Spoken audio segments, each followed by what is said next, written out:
జక్కా గారు, నువ్వేంట్రా? ఆయనతో ఒక విషయం మాట్లాడాలి. సార్, మీతో నాకు పెద్ద పరిచయం లేకపోయినా నాకున్న ఎక్స్పీరియన్స్తో ఒక విషయం చెప్పాలనుకుంటున్నాను. ఆయన్ని పక్కన పెట్టుకుంటే ఎండగా ఉన్న ఎడారిలో చెప్పులు లేకుండా సింగిల్గా తిరుగుతున్నట్టుంటుంది జీవితం. జక్క సార్, సంజయ్ తీసుకొచ్చేయండి, వెళ్ళిపోదాం.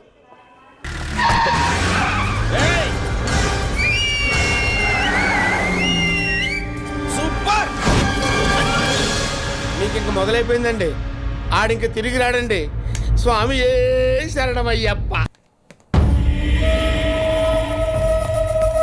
ఆయన ఏం చేసామరా? ఈడు ఈల బాగా వేస్తాడ్రా, వీడితో ఈల వేయిద్దాం. ఎరా, ఒకసారి ఈలేరా చూద్దాం. ఏయిరా. మీరింత సీరియస్గా తీసుకుంటారనుకోలేదు సార్. సీరియస్ ఏముందిరా? వాడు సంధ్యను ఎత్తికెళ్ళిపోతూ ఉంటే నీకు బాగా కామిగా అనిపించింది కదా, ఇది అంతే.